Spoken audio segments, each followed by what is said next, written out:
Halo teman-teman semua, apa kabar? Semoga kabarnya sehat-sehat aja ya. Nah, jadi pada video pembelajaran kali ini kita akan ngebahas mengenai konsep yang bisa dibilang cukup penting atau bahkan sangat penting. Konsep apa itu? Yaitu konsep API. Nah, API ini singkatan dari Application Programming Interface. Jadi pada video pembelajaran kali ini, tujuan video pembelajaran kali ini yaitu ingin menyampaikan apa itu API, gimana cara kerja API, dan kenapa sih API itu penting. Nah, sebelum masuk ke materi inti, saya mau nanya dulu nih ke teman-teman. Teman-teman pasti pernah kan menggunakan ap- aplikasi sosial media gitu, kayak Instagram, YouTube, Facebook, Twitter gitu, atau yang lainnya, atau aplikasi e-commerce kayak Shopee, Tokopedia gitu, atau aplikasi cuaca gitu. Nah, aplikasi-aplikasi tersebut itu biasanya mengintegrasikan API gitu di dalamnya. Jadi biasanya membagi nih antara sisi server dengan sisi kliennya gitu. Nah, di API ini kenapa penting? Ya karena tadi ya, sebagai penghubung dan banyak banget aplikasi-aplikasi yang zaman sekarang yang teman-teman gunakan itu mengintegrasikan atau menggunakan API gitu. Jadi secara tidak langsung juga teman-teman tuh udah pernah nih berinteraksi dengan API gitu, walaupun belum pernah gitu ya untuk membuatnya gitu. Atau mungkin ada juga yang pernah nih membuat API ini. Nah, API ini kan sebagai penghubung gitu ya. Jadi dulu tuh ada nggak sih penghubung kayak gini? Istilah front, istilah back end gitu. Dulu tuh belum ada gitu. Jadi istilah front, istilah back end itu tuh ada ketika API ini muncul gitu. Jadi dulu banget nih gitu ya. Kalau bikin web ya udah web developer aja gitu. Kalau bikin aplikasi ini gitu ya udah sebagai programmer aja gitu. Jadi belum ada istilah mengenai back end ataupun front end gitu. Nah, lalu konsep-konsep yang kayak DevOps segala macam itu belum ada. Jadi mulai muncul tuh ketika ada konsep API ini. Oke, mungkin intronya segini aja. Gimana kalau kita langsung ke materi intinya aja ya? Yuk kita masuk ke materi intinya. Nah, jadi eh, gimana sih gitu ya? Dan apa sih itu REST API gitu? Ini aku izin present dulu supaya lebih enak. Oke, kita masuk ke materi intinya. Jadi, apa itu REST API? REST API itu singkatan dari Representational State Transfer Application Programming Interface. Jadi, ini adalah cara bagi satu aplikasi untuk berkomunikasi dengan aplikasi lainnya melalui protokol HTTP. Jadi kayak apa ya? Kayak komunikasi antara satu aplikasi dengan lainnya gitu. Jadi biasanya komunikasinya itu adalah aplikasi klien dengan aplikasi server gitu. Biasanya kayak gitu. Dan REST ini tuh dia bentuknya itu URL, jadi kayak URL gitu. Jadi bisa bentuknya kayak HTTP ataupun HTTPS gitu.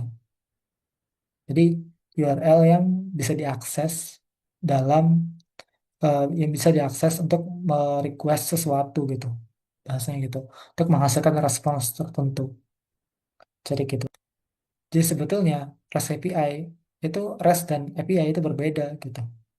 Jadi mungkin kalau biar gak bingung gitu ya, kita pecah dulu gitu. Apa itu API?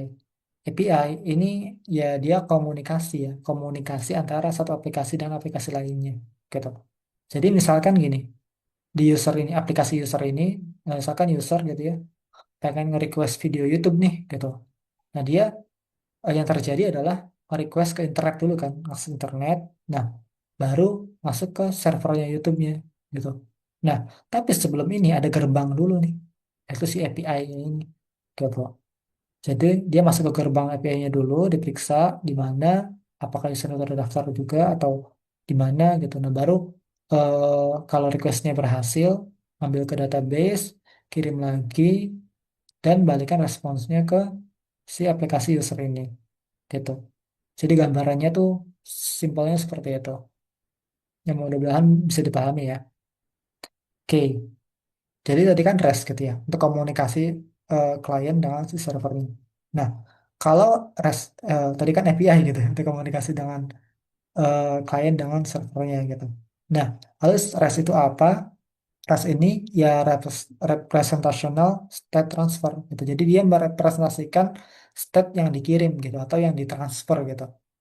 Jadi dia itu bentuknya itu kayak standar gitu, standar untuk mengatur komunikasi klien dan server. Jadi zaman dulu itu orang-orang tuh ngasih standar gitu ya untuk mengatur komunikasi antara klien dan server tuh gimana gitu.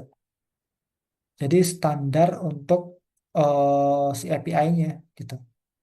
Dia sifatnya resource based, maksudnya apa? Maksudnya penamaannya itu biasanya dia jamak, lalu nama URL-nya itu bisa sama gitu. Jadi kayak slash users untuk get dan slash users untuk post. Nah ini dia make sense aja gitu, meskipun URL-nya sama, tapi dengan metode yang berbeda gitu. Jadi enggak slash user slash add gitu, enggak, tapi slash user aja gitu. Tapi metodenya pakainya post gitu. Jadi bisa dengan URL yang sama, tapi metode yang berbeda itu fine-fine aja. Nah lalu, eh nah karena REST ini hanya merepresentasikan aja gitu ya. Ini aku Jadi karena REST itu cuma merepresentasikan aja, jadi dia sifatnya itu stateless alias tidak menyimpan sesuatu gitu. Jadi server tidak menyimpan informasi di sisi klien gitu. Lalu gambarnya itu kayak gini. Jadi seolah-olah aplikasi user ini gitu ya, si klien ini, dia nge-request langsung ke database gitu. Padahal yang terjadi adalah klien ini requestnya itu melalui API dulu gitu. Entah itu menambah ataupun mengambil gitu ya. Ke API dulu, dilakukan screening gitu ya. Kalau misalkan ada sistem kayak autentikasi atau segala macam gitu, lalu baru ke database. Misalkan user tuh request data movies gitu ya. Jadi ke API dulu, lalu baru ke database-nya. Lalu baru kirim lagi ke API lagi, baru dikembalikan ke kliennya. Dan biasanya mengembalikannya itu dalam bentuk JSON ataupun XML. Paling umum itu JSON gitu. Lalu metode apa aja yang biasanya dipakai untuk menggunakan resep ini? Itu ada 5 metode ya yang paling sering. Pertama ada get untuk mengambil semua data endpoint. Lalu post untuk menambah, put untuk mengedit banyak field, delete untuk menghapus, dan patch untuk mengupdate satu field aja. Jadi bedanya put sama patch tuh, kalau put biasa ngupdate banyak field gitu. Jadi kalau ada form itu ada username, ada email gitu. Nah, itu bisa lah sekaligus diupdate itu pakainya put. Tapi kalau satu aja gitu ya, cuman apa eh, nggak ngubah password aja gitu atau ngubah username aja itu pakainya patch gitu. Nah, lalu status code. Nah, ada beberapa status code. Jadi status code itu dibagi jadi dua ya. Jadi kayak ada sukses sama ada error gitu. Ada 200, 201, 204. Lalu error ada 400, ada 401, 403, 404, 500 gitu. Jadi kalau misalkan 200 tuh kalau berhasil gitu ya, berhasil nge-requestnya gitu. Kalau 201 dia berhasil menambah. Lalu kalau 204 itu berhasil tapi nggak ngembaliin apa-apa. Nah, lalu 400 itu dia bad request alias apa? Alias server tuh nggak bisa memahami gitu atau nggak apa ya, bisa bisa aja ada data yang tidak valid gitu. Lalu unauthorized itu maksudnya apa? Maksudnya itu memerlukan autentikasi gitu ya untuk eh, mengambil data atau mengakses si API ini. Biasanya perlu autentikasi dulu gitu. Kalau statusnya unauthorized gitu. Lalu forbidden itu apa? Forbidden itu meskipun jadi kayak kamu udah login nih, tapi kamu nggak memiliki akses untuk mengedit ataupun menambah eh, postingan atau data yang user lain gitu, misalkan gitu. Kalau 404 berarti datanya nggak ada. Kalau 500 tuh eh, error di server gitu. Dan biasanya global dijadikan sebagai global error gitu. Lalu, oke, udah ya. Udah. Nah, kita recap dulu apa yang udah kita pelajari di hari ini gitu. Jadi kita udah belajar mengenal apa itu REST API, kita mengenal apa itu API, mengenal apa itu REST, metode-metode yang biasa digunakan, lalu status code, lalu sifat REST itu kayak gimana gitu. Jadi kalau kita mau recap lagi tuh, API itu adalah komunikasi antara aplikasi satu dengan aplikasi lainnya. Lalu REST itu kayak standar untuk mengkomunikasikan antara satu aplikasi dan aplikasi lainnya. Standarnya itu gimana gitu. Dan sifatnya itu stateless gitu ya. Lalu metode-metode yang bisa digunakan itu ada patch, put, get, delete gitu. Lalu source code ada 200, 201, ada 400, 500, 404 gitu dan sebagainya. Oke, sebelum ditutup nih video ini sebelum ditutup aku ada pertanyaan gitu ya yang teman-teman bisa jawab di komentar.